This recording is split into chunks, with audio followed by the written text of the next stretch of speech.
Welcome guys to my new course on FlutterFlow. In this course we are going to create a complete e-commerce app from scratch. For this course we have taken the grocery delivery as the use case. You can create any kind of store, for example clothing store, shoes store, perfume store, or any kind of store using this app reference. Okay, so let me show you the demo what exactly we are going to create. So this is the first home screen of our app. Okay, all the data which you are seeing here is coming from Firebase. Okay, here we have implemented the add to cart functionality. So if I add the item to the cart, okay, if that item added to the cart, okay, if I add this item and if the specific item is already present into the cart, it will show us the snack bar that item already exists. Okay, so now let's go to the cart page here. So this is our cart page where you can see all the products which we have added into the cart are displayed here. Now if you increase the quantity, the total gets reflected properly. Okay, so that all you are going to learn into this course. Okay, now if I remove the item from the cart, you can see, okay, you can see the total properly.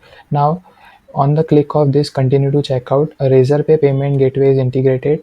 If we run this app into the real device, okay, then the payment will work properly. Now once the payment is done, the screen which gets opened is this one. Let me show you the settings screen where rest of the app modules are integrated. For example, here you can see the orders. So this data is also coming from backend, like when the user will pay using that checkout page, that will become our order, and we have implemented a complete backend solution for this as well. Now from the Firebase, if you change the status like from in progress to shipped status, so that will be reflected here as well, and these are the products which we have ordered. Okay, also we have added the addresses module where user will be able to add the new address like this.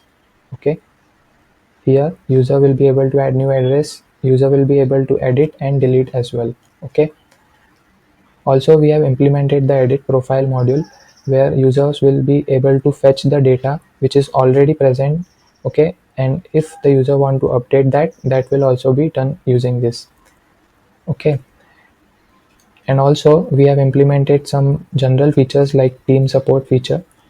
So if the customer has any issues, user can raise the issue and submit that as well. Okay, and the basic features like sign out, invite friends, and all that stuff is present into this app. And also we have applied some filters, like users will be able to fetch the products based on filters. For example, for fruit category, all the products which are integrated with fruits category will be displayed here, and for vegetables category we have these two items, so you can add as many items as well. This is the Firestore collection where all the data is integrated. For example, you can see this in Firestore. Here we have integrated the collections. Okay, you can see the products and how you are going to add the product and delete the product or update the product. That will also be taught into this course. So I am excited to see you in this course, and I hope you too as well. So if you are really interested in learning this complete e-commerce app with me, so this is the best opportunity. Do join into this course. And also if you want to clone the complete app, you can clone the apps from Codzify.com. Here, clone app. If you purchase this course, you will be able to clone the app from here. Okay, you will see the clone the project link here, and you will be able to clone the complete FlutterFlow project as well. Okay, so the course is available at the minimal price. Do join today.